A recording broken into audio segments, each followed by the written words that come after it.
Hello மக்களே, இன்றைக்கி நம்ம வீட்லேயே ஈஸியாக எப்படி பானிபூரி செய்யலான்னு பார்க்கலாம்.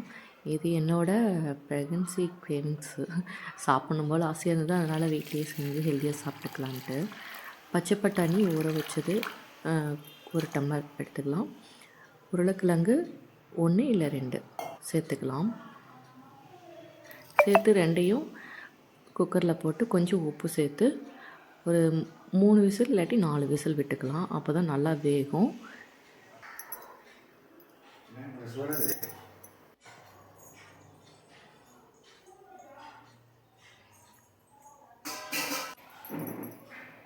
இப்போ பானிபூரிக்கு ரசம் செஞ்சுக்கலாம். கொஞ்சமாக கொத்தமல்லி தழை, கொஞ்சமாக புதினா தழை 2யும் கழுவி மிக்ஸி ஜாரில் சேர்த்துக்கலாம்.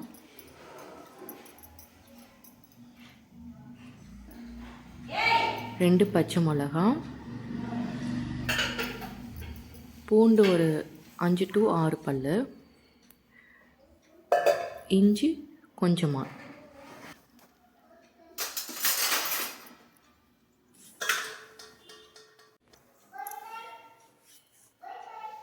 இது எல்லாமே மிக்ஸி ஜாரில் சேர்த்து நல்லா அரைச்சி வச்சுக்கலாம். இந்த பக்கம் பார்த்திங்கன்னா நான் புளி ஊற வச்சு அந்த தண்ணியை வடிகட்டி எடுத்து வச்சுருக்கேன். அதுலேயே அரைச்சி வச்ச அந்த மிக்ஸை எல்லாமே சேர்த்து கொஞ்சமாக வாட்டர் விட்டு வடிகட்டி புளி தண்ணியோடு சேர்த்து எடுத்துக்கலாம்.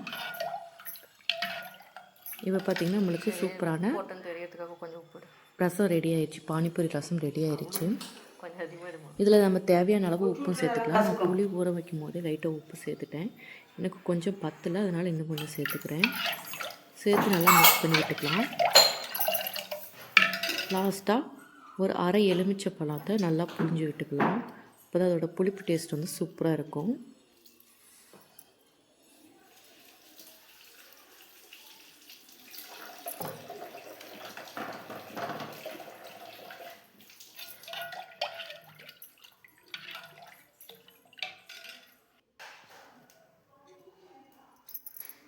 அடுத்து கடாயை அடுப்பில் வச்சுட்டு நல்லா சூடான வெட்டையும் எண்ணெய் விட்டுக்கலாம். இது எதுக்குன்னா நம்ம பானிபூரியை பொரித்து எடுத்துக்கிறதுக்கு. நாங்கள் ரெடிமேடாக வாங்கிட்டு வந்து வச்சிட்டோம் பானிபூரி. இது பேக்கெட் 20 ரூபான்னு நினைக்கிறேன்.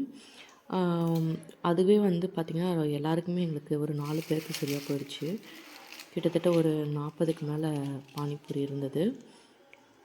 எண்ணெய் நல்லா சூடான வெட்டியும் ஒரு 4-5 போட்டு பொரித்து எடுத்து வச்சுக்கலாம்.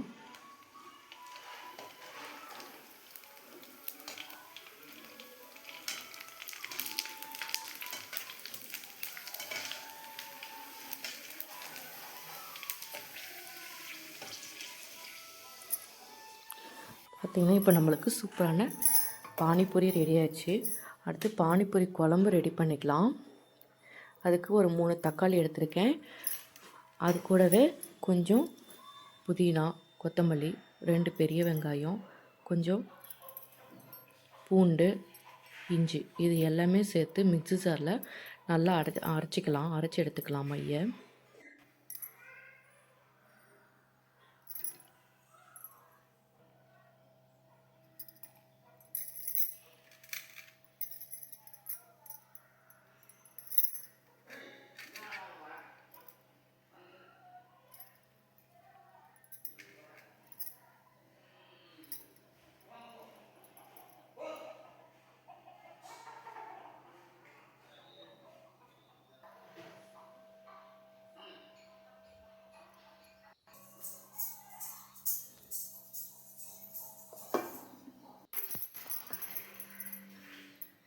திரும்ப கடாயை அடுப்பில் வச்சுட்டு எண்ணெய் கொஞ்சம் சேர்த்து லைட்டாக ஜீரகம் சேர்த்துக்கலாம். ஒரு பிஞ்ச் அளவு போதும்.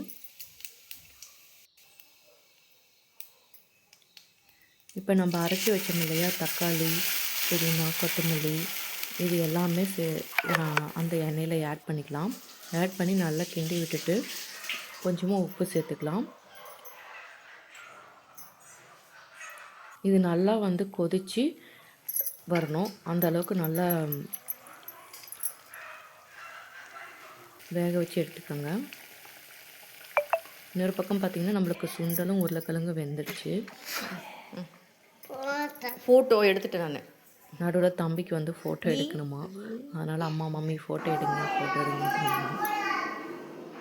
இது மிளகாப்பொடி, மல்லிப்பொடி, குழம்பு மிளகாப்பொடி, மஞ்சத்தூள் இது மட்டும் தான் நான் சேர்த்துருக்கேன்.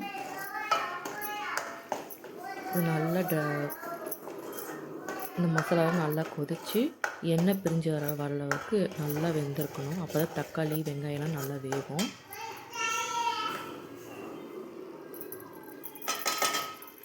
நல்லா வெந்ததுக்கப்புறமா இந்த பொடியை சேர்த்துக்கலாம்.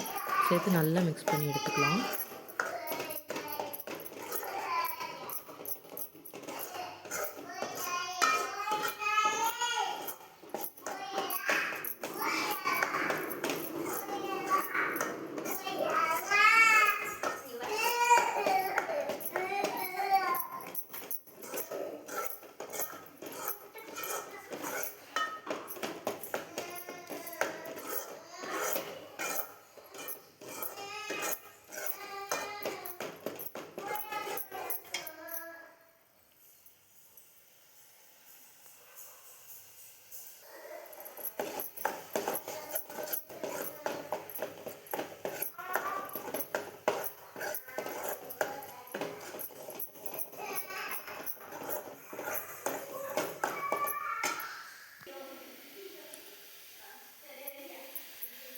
நல்லா இந்த மாதிரி எண்ணெய் பிரிஞ்சு கெட்டித்தனமே ஆனதுக்கப்புறமா பச்சை வாசனை எல்லாம் போயிடும்.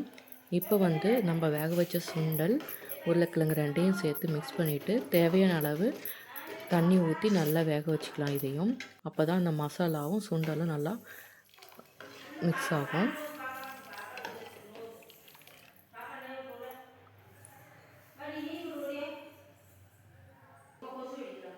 இப்போ நல்லா கொதிக்க ஆரம்பிக்குது. நல்லா கொதிச்சதுக்கு அப்புறமா இன்னும் ஒரு அரை எலுமிச்சங்காய் இருக்கும் இல்லையா, அதையும் கொஞ்சம் புழிஞ்சு விட்டுக்கலாம். அப்போ இதுவும் வந்து கொஞ்சம் புளிப்புத்தன்மைக்கு நல்லாயிருக்கும்.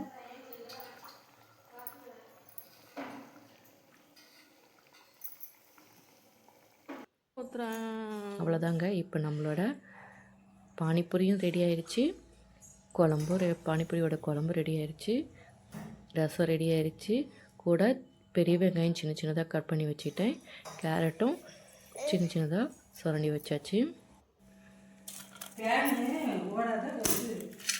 இப்போ வந்து நம்ம மசாலா பொரி செஞ்சுக்கலாம். அதுக்கு பானிபூரியெல்லாம் உடச்சி போட்டு குழம்பு, அதுக்கு மேலே வெங்காயம் கேரட்டு எல்லாம் சேர்த்து நல்லா மிக்ஸ் பண்ணிக்கலாம். இதுக்கு நடுவில் என்ன ஆச்சுன்னா, தம்பி பக்கத்தில் பானிபூரி இருந்தது, அது கொட்டிடுச்சு. அம்மா கொசு அடிக்கும் போது அதுக்கு எங்கள் அம்மா பேசிகிட்டு இருக்கான்.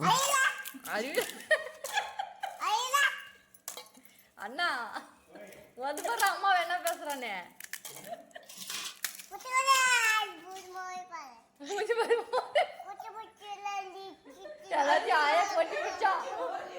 அறிவில்ல மூஞ்சி பாரு ஓரி பேர் எழுதி கொட்டி விட்டேன்.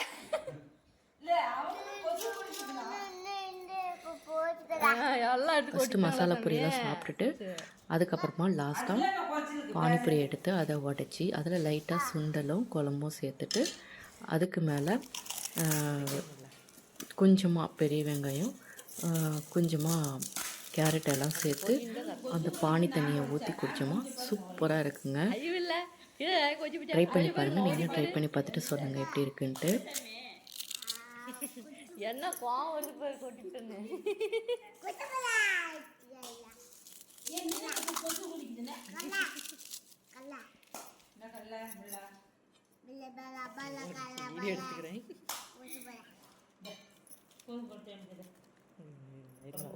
ஒரே நிமிஷம் அப்படி அப்படி அப்படி தூவிக்கிட்டு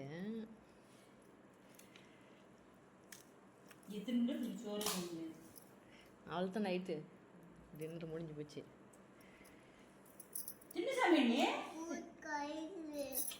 கொசு கடிக்குதா? இப்போ போயிடுச்சு.